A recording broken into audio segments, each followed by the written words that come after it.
True or false, a typical electric car requires 6 times the mineral inputs of a conventional car. Yes. If 50% of the cars were electric vehicles today, is there enough power on the electric grid to charge them all? Absolutely not. No. Hello YouTubers, Alaska Prepper here. Ladies and gentlemen, I have got a jam-packed video of all sorts of different kinds of news. And no, this is not a video about just climate change. I thought I'd start off this video with that little piece of information there that you saw. And I want you to listen to this. This video is almost a year old, but I'm not sure that many people know about it. These are the experts that are being asked about the gases in our atmosphere.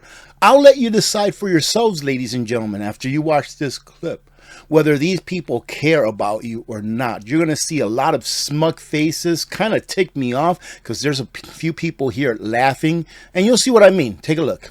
What percent of our atmosphere is CO2, carbon dioxide? I'll bite 5%. 5? I'll just follow you then.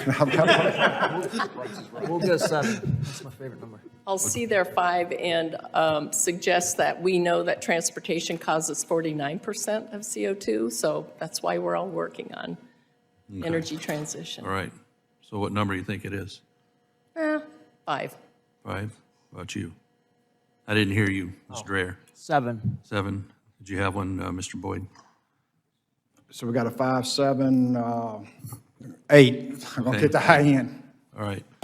Well, I appreciate that, and I don't mean to put you on ice. I ask a lot of people that because all we hear is climate change, CO2, CO2. I heard a couple of you on the panel saying you're looking to change your vehicles to electric, even though we don't have the electric grid. And me as a farmer, I wouldn't be real happy about running out and replacing $300,000, $500,000, $1 million pieces of equipment because someone wants it to be electric. The answer is 0.04%. Not 1%, not 0.5%. It's 0.04%, and it's gone up from 0.03 over the last couple decades. If we get below 0.02, plant life starts dying off. And the information that was put out here that the atmosphere is made up of about 0.04% of this CO2 is accurate. You can look that up for yourself and then take a look at how much ppm, parts per million of CO2 we need in the atmosphere in order for human life to even continue. Because once it gets down below a certain level, I believe it's around 150 ppm. Once it gets below that, vegetation won't grow. And for all you vegans out there, don't get triggered, only messing around with you. We need vegetation in order to be able to live here on this earth. And this is the craziness that all of this propaganda makes people do. Activists are cementing their hands to runways to protest Germany's climate policies. This is about 5 or 6 months old or so. I just came across this. I think it's crazy. But you know what the craziest thing is? The protesters that glued their hands on the runway with some kind of epoxy and concrete created such a strong bond that the only way to remove it may be amputation.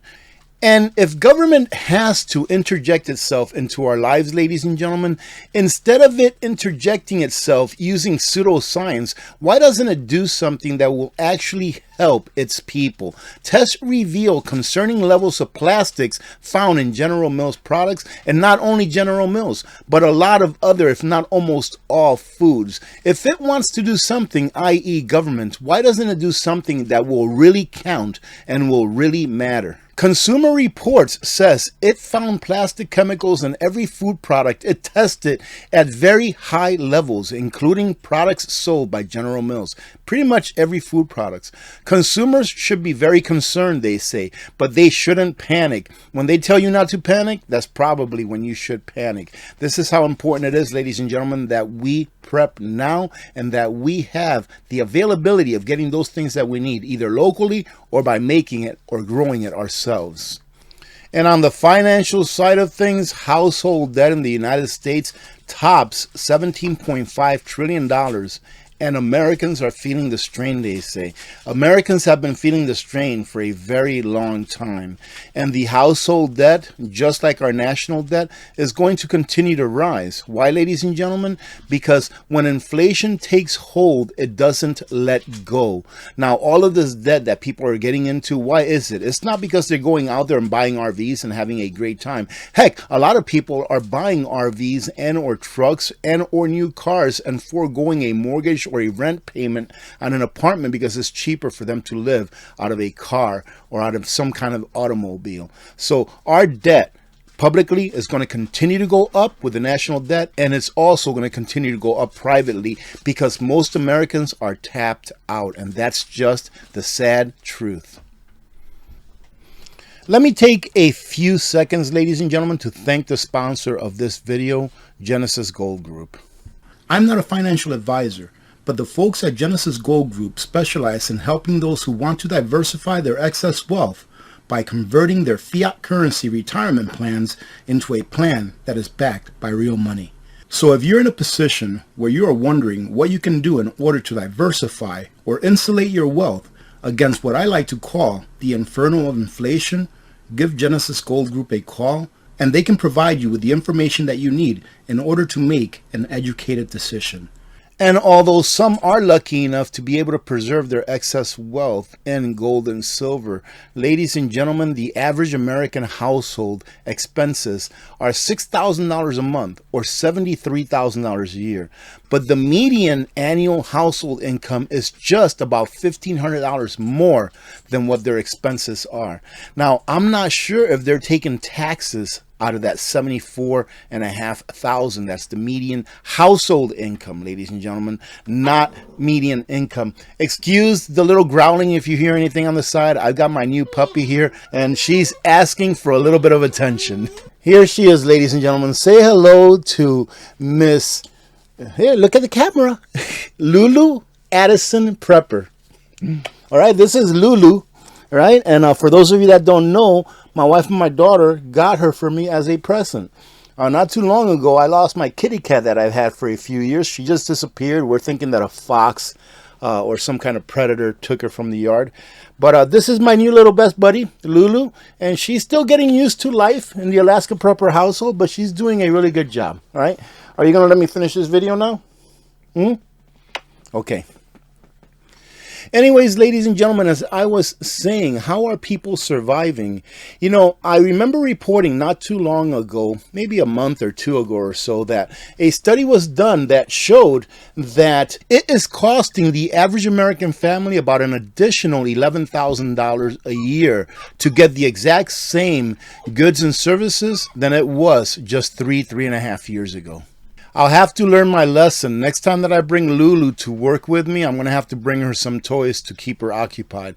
She was biting on Karma's tail here, and Karma didn't like that very much, so that's why I had to intervene.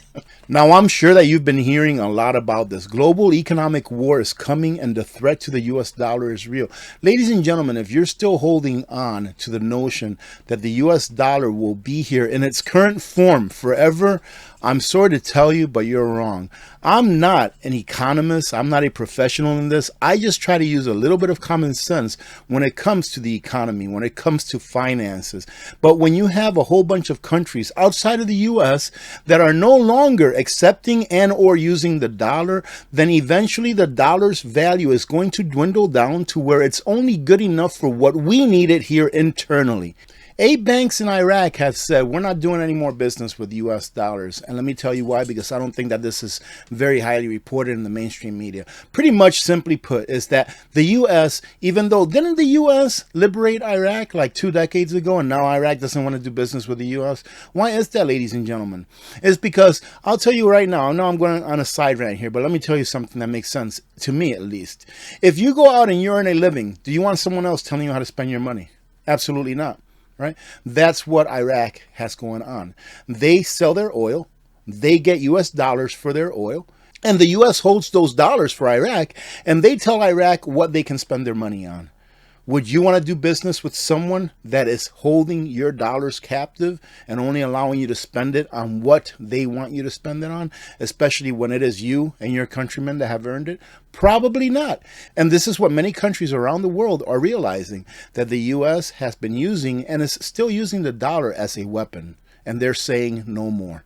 And I know Peter Schiff hasn't been saying this for years, but the thing is that even Peter Schiff, in my opinion, had no idea all of the things, all of the nefarious things that the Federal Reserve and the government had up their sleeve in order to continue to run this financial system, which only benefits who? Only benefits them. It gives them all the power and it strips it from we, the people. Peter Schiff, we are on the brink of a catastrophe. What are you eating? And he says that this is not a problem for the future, ladies and gentlemen. This is a problem for the now. It's no longer long term, and it can blow up at any minute. It's the generation that's going to pay the piper, he says about this generation, not some future generation. It's happening right now, and I have to agree with him.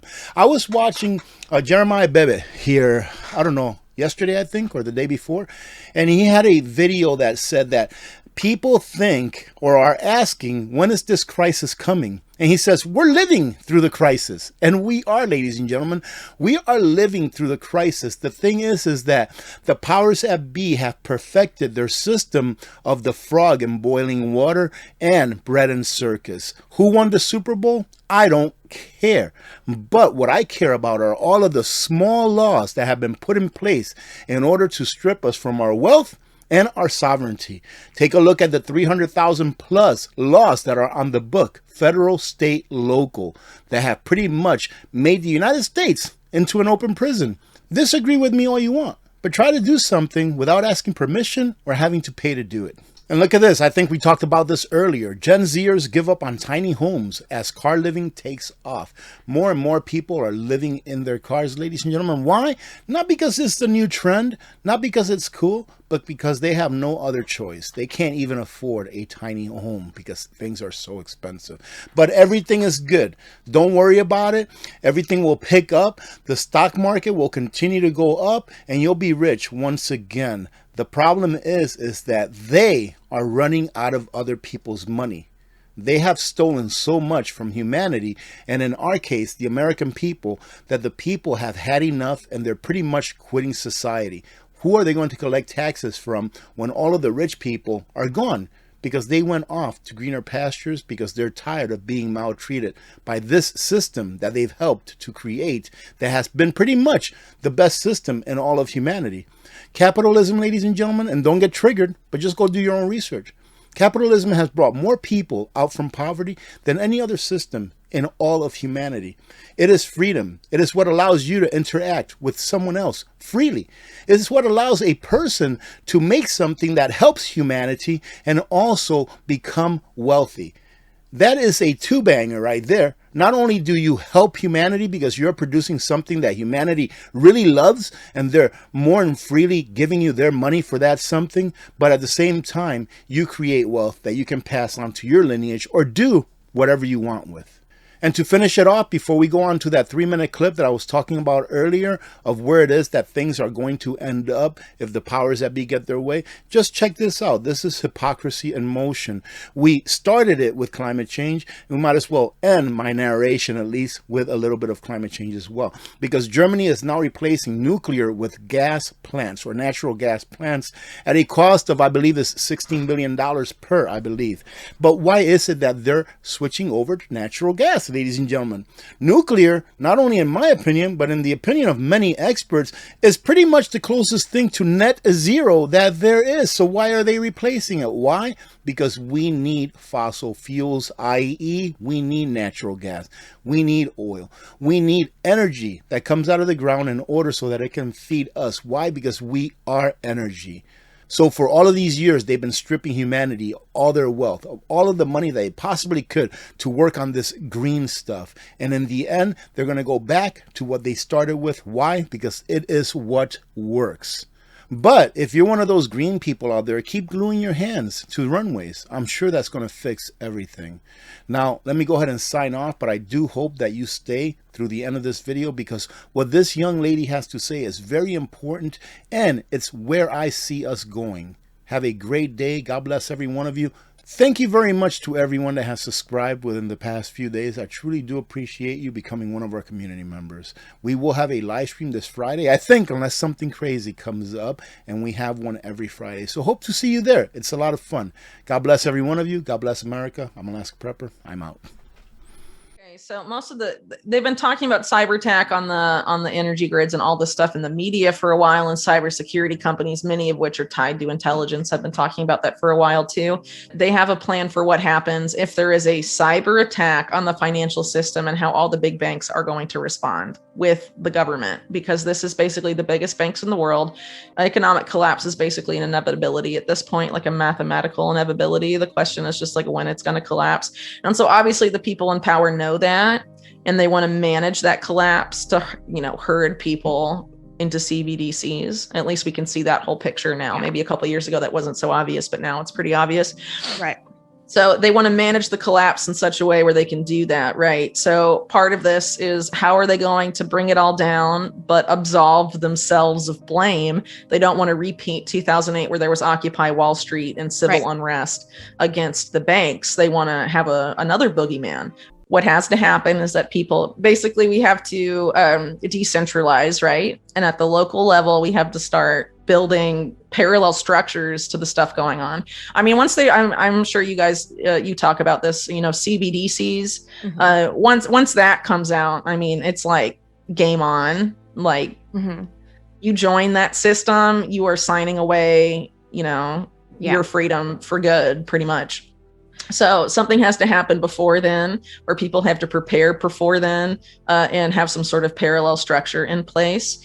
There's manufactured energy and food crises on the horizon in the US and a lot of the world. There have to be parallel structures in place for you to feed your family and have energy for your family. Stop waiting for some white knight at the ballot box and take accountability and responsibility for our own lives and make resilient communities. I guess I would say that the CBDC system is hugely unattractive, and the only way they can get people to adopt it is by making it very difficult to use anything else other than a CBDC, whether that means illegalizing all other forms of money or something more extreme, or reducing the value of everything else to zero or near zero. I mean, they have been spending a lot of time thinking about how to do all of these things to get everyone hooked on CBDC. But anyway, the end game of the WEF partnership against cybercrime, it's not just this financial transition. It's more broadly focused on the end of online anonymity and privacy entirely. So you have the cyber attack, right? Probably going to usher in a CBDC thing, something like that. And this partnership against cybercrime is intimately involved in all of these preparations.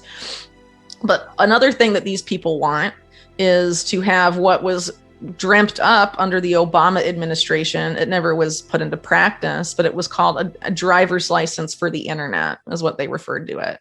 And similar ideas have been piloted by the UK and the EU. The idea that you have to, in order to access they started with to access social media. That's what they're doing in the EU and the UK. To access social media, you have to link your government ID or a government issued ID to your account. They want to tie your CBDCs to that. They want to tie your medical history to that, your ability to travel, all of this stuff. But, they say in that document, digital IDs are about deciding what you do and do not have access to, where you can travel, where you can't travel, where you can go, you can't go. Right? What services you can receive, which ones you can't. But it's also what information you can and can't access. I mean, they say it really openly there.